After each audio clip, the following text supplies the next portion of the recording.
pursuit of the one-legged pistol squat. Hey, it's Josh here from Top Form Fitness. Welcome back to part 2 of In Pursuit of the Pistol Squat.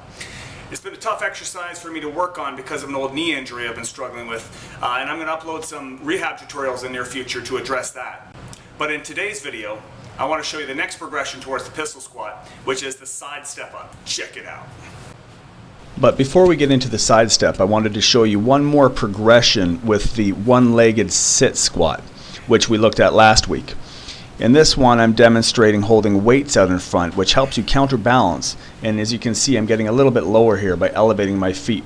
And what I mean by that is to increase my range of motion, rather than getting a lower box to squat back onto, I'm putting a step under my feet to increase the range.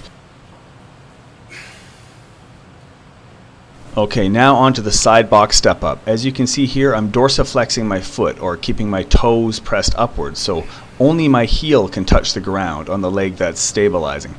Now that prevents me from pushing off that opposite leg or using it excessively to help me do the step up with the working leg. So most of the effort here is being performed in this case by my left leg. So as you can see, I have my hands extended out in front of me for counterbalance. I'm sitting back with my hips, and I'm really driving that top foot through the step without using my bottom foot. So I'm just letting my heel only touch the ground. As you can see here, control your descent, lightly touch the heel, try not to push off that opposite leg. Do all the work, all the effort should be done with the leg that's on top of the step. Alright, I'm really leaning forward into it, trying to get my hips back, sitting into that deep squat position. Here's how that looks from the front. The knee is lined up over the foot with the working leg, and I'm trying to keep my foot nice and stable and flat on the step, not letting my foot roll outwards. And I'm doing my best to keep my core engaged and stop myself from falling side to side. Okay, to make this more challenging, we're going to increase the range of motion by either getting a higher step or elevating the step somehow. So I'm going to be using the same technique at this greater range of motion, gradually increasing my range and my stability in that bottom position until I can perform a full pistol. So with a pistol squat, the opposite leg is going to be out in front, which adds a whole new challenge.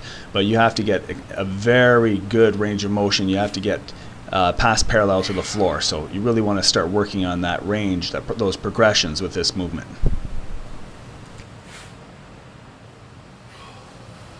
Okay, the next progression with the side step up is to perform it with a high box and not let your foot touch the ground. So as you can see here, I'm doing my best to get as low as I can without letting the heel touch. And that's significantly more challenging because I'm used to bracing at the bottom and giving myself a little push off from there. So here I'm getting as low as I can, and as you see there, I got parallel to the floor. So that's a good progression for me. I have a lot of difficulty getting the one-legged squat down this low. But make sure that you always perform equal number of repetitions on the weak side. If you have a noticeable imbalance, start with your weaker side and then go to the strong side second. Okay, so here I'm on my weaker side, and as you can see, it's a little tougher coming out from the bottom. And because this is significantly more challenging, you can see I'm holding weights out in front. This actually assists you in getting lower because it provides a counterbalance. So they don't need to be heavy weights, but a little bit of weight extended in front will help keep your stability.